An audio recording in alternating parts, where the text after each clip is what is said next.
प्रभु यीशु मसीह जिससे प्रीति रखते थे, जिस परिवार में आते जाते थे, जिस परिवार में रुकते थे, सभाएं लेते थे, संगति करते थे और उस परिवार में आंधी तूफान आ जाता है और तब लोगों के मन में एक प्रश्न उठता है, प्रभु यीशु मसीह तो इनसे प्रीति रखते थे, इनके यहाँ आते थे, फिर ऐसा क्यों?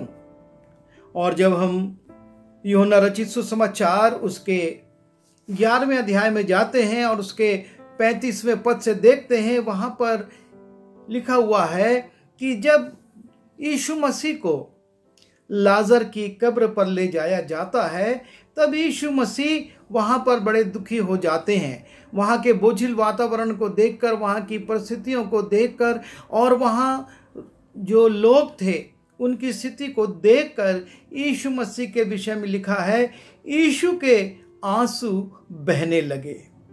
तब यहूदी कहने लगे, देखो वो उससे कैसी प्रीति रखता था।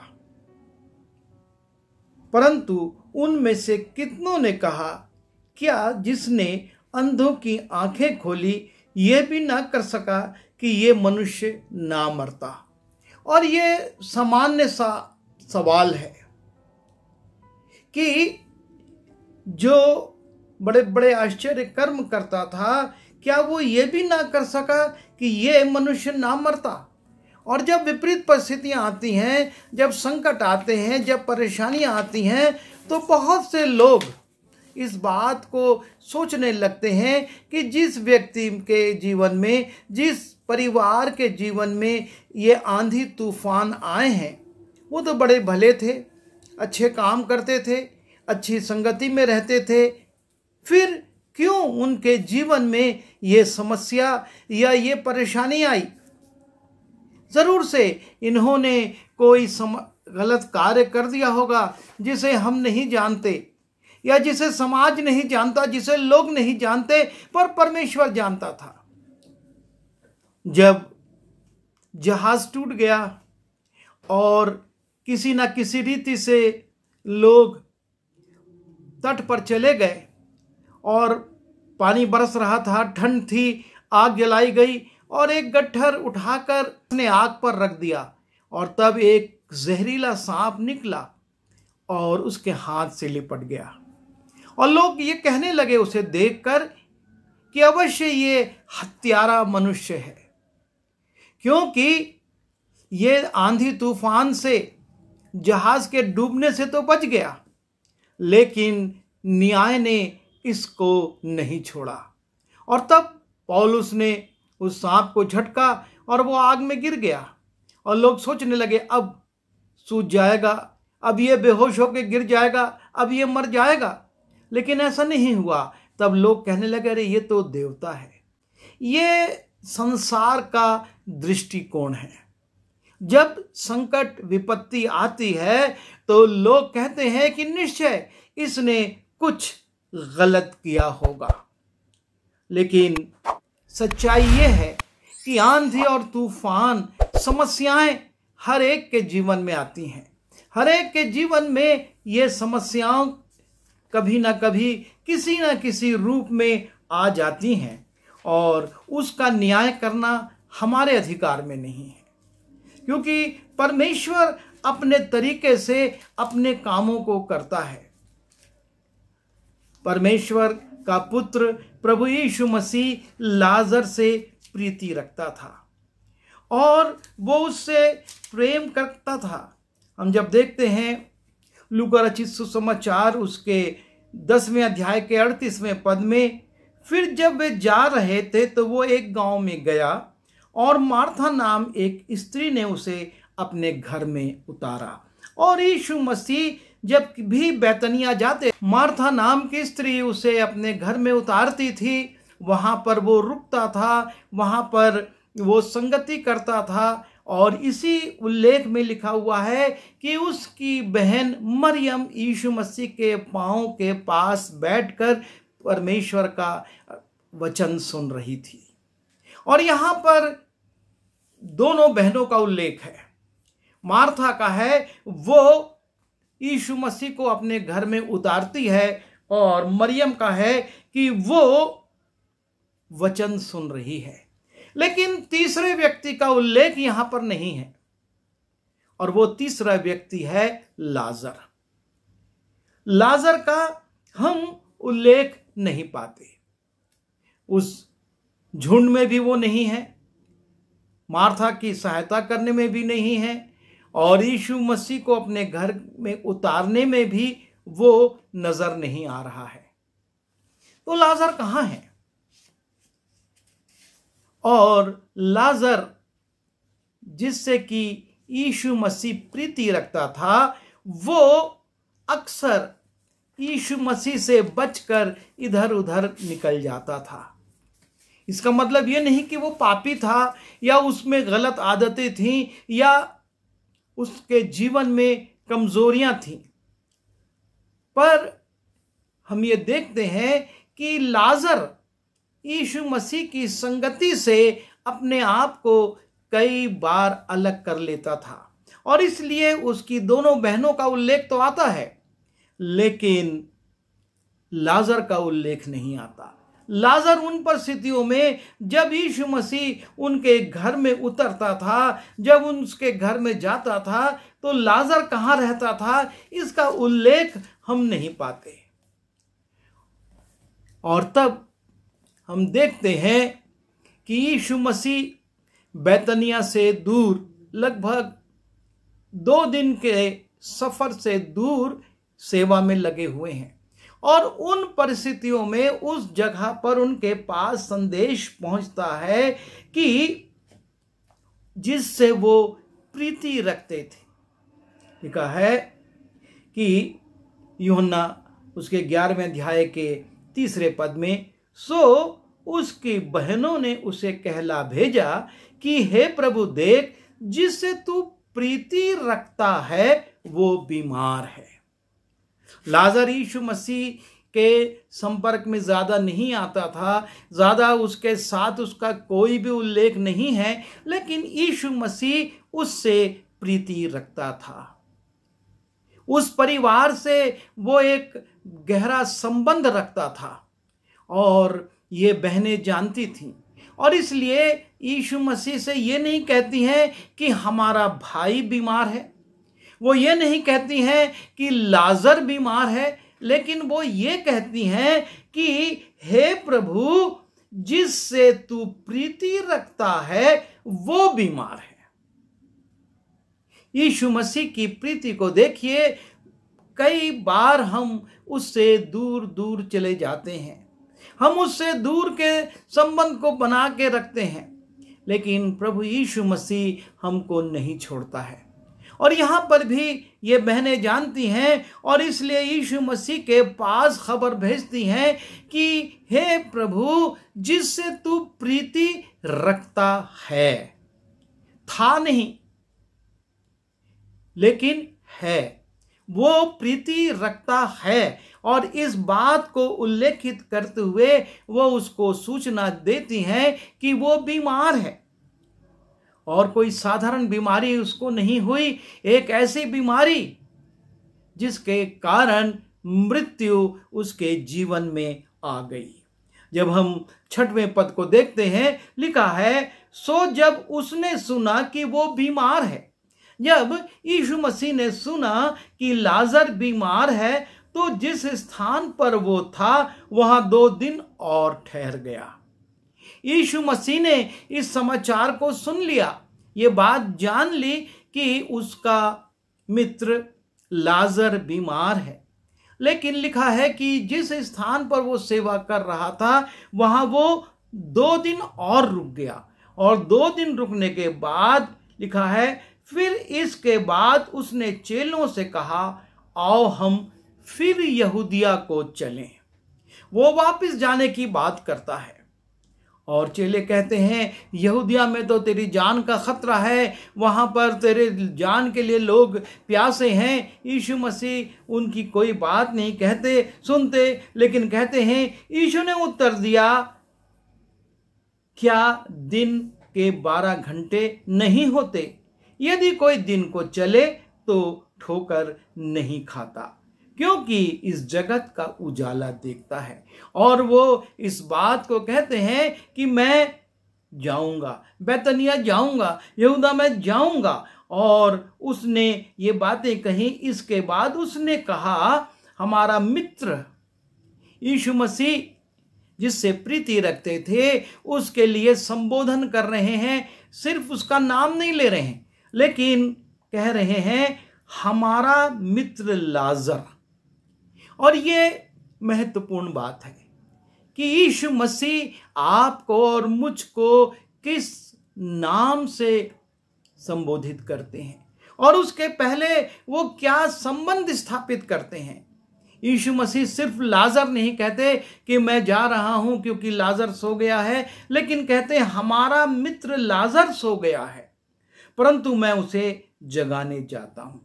और यीशु मसीह का सो जाना कहना, चेले सोचते हैं कि लाजर संसारिक नींद में है, और जब अच्छी नींद में है इसका मतलब उसका स्वास्थ्य ठीक हो रहा है। लेकिन प्रभु यीशु मसीह और वचन बार बार इस बात की शिक्षा देता है कि हम जो मसीह हैं हम मरते नहीं लेकिन सो जाते हैं। हम सोते हैं, हम मृत्यु को प्राप्त नहीं होते। और यहां पर यीशु मसीह इसी बात को बताते हैं। और जब वो इस बात को नहीं समझ पाते कि वो सोने का मतलब क्या है, तो यीशु ने उसकी मृत्यु के विषय में कहा, परंतु वो नहीं समझे। तब यीशु ने उनसे साफ साफ कह दिया कि लाजर मर गया है। यीशु मसीह वहां से दूर थे, उसके बावजूद वो ये जानते थे कि क्या कुछ उसके प्रियों के जीवन में घट रहा है। कई बार हम ये सोचते हैं कि हमारे जीवन में जो घट रहा है परमेश्वर उससे अनजान है, परमेश्वर नहीं देख रहा, परमेश्वर ने मुझको छोड़ दिया है।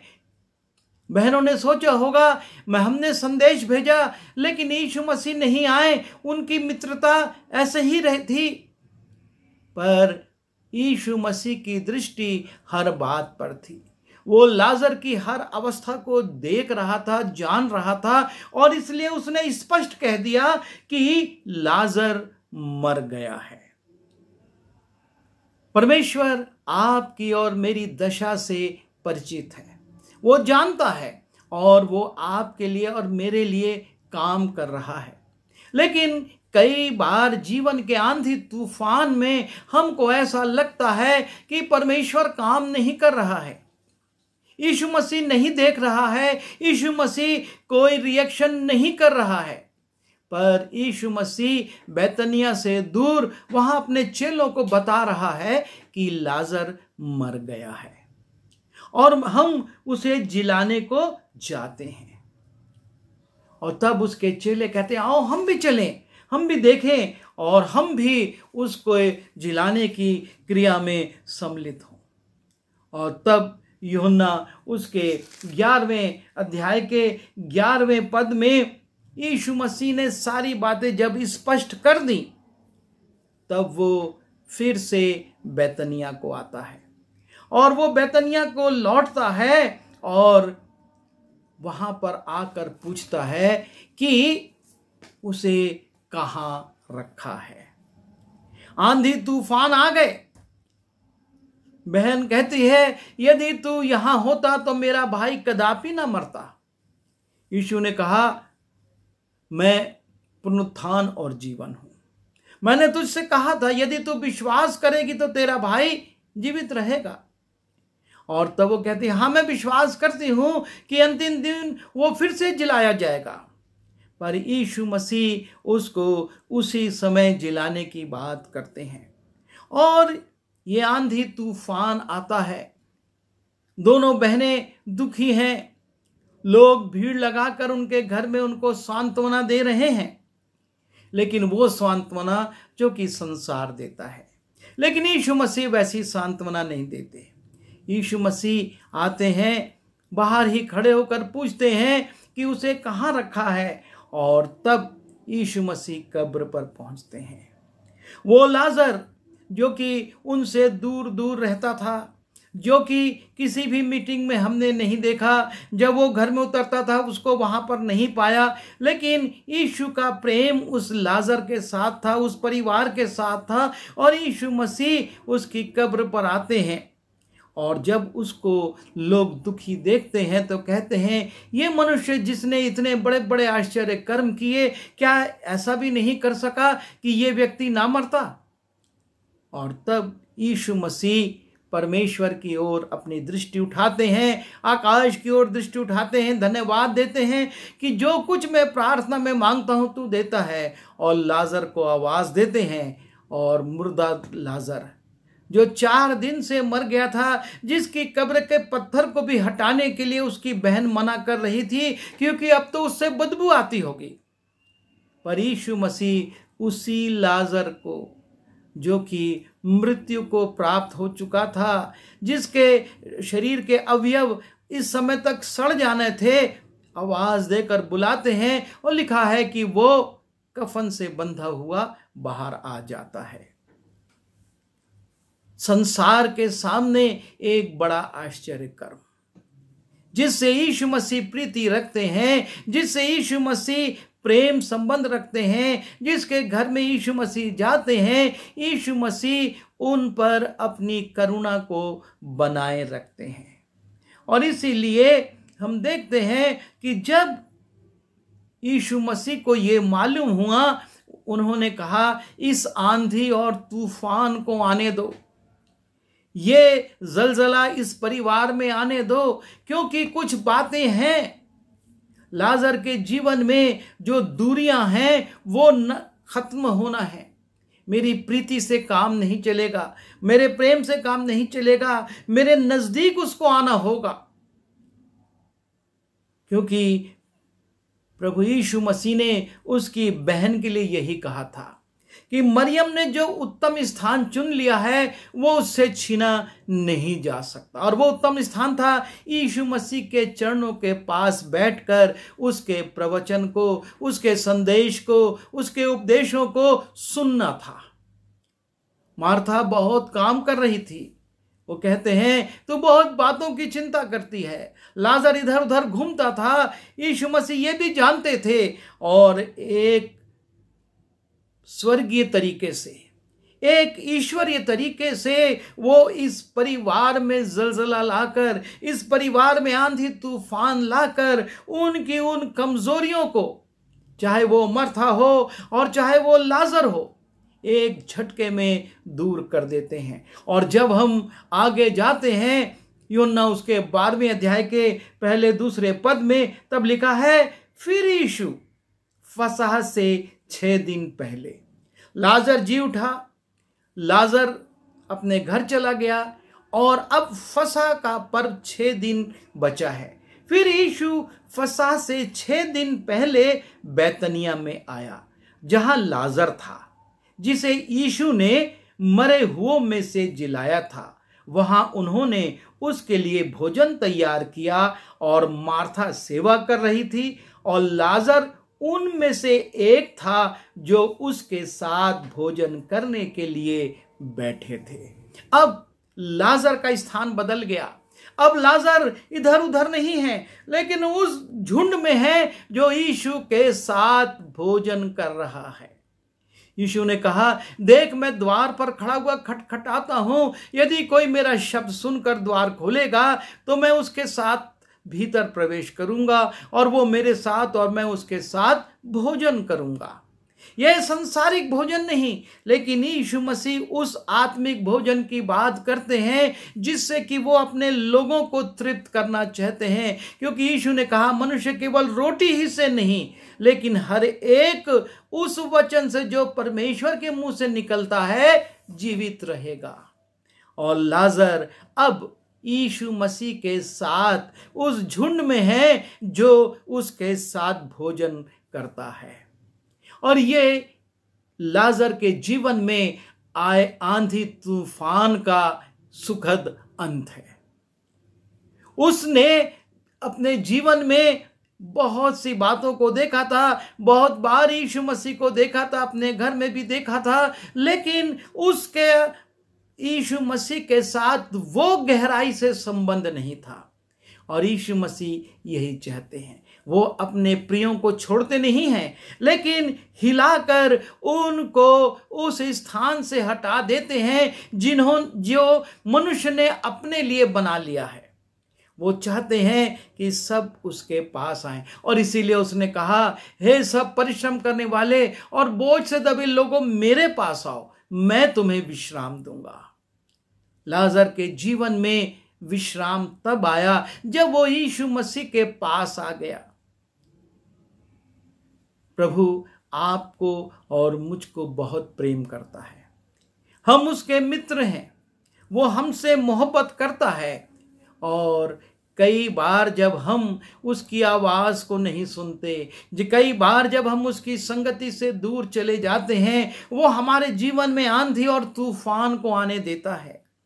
किस रूप में, कब, कहां आएगा, ये आप और मैं नहीं समझ पाते या नहीं जान पाते, लेकिन वो उन तूफानों के बीच में भी हमारे साथ रहता। जैसे पतरस के सामने उसने तूफान आने दिया, वो पानी पर चल रहा है, तूफान भी आ रहा है, और जैसे ही उसने यीशु मसीह पर से दृष्टि हटाई, तूफान को देखा, हवा की ओर दृष्टि करी, वो डूबने लगा।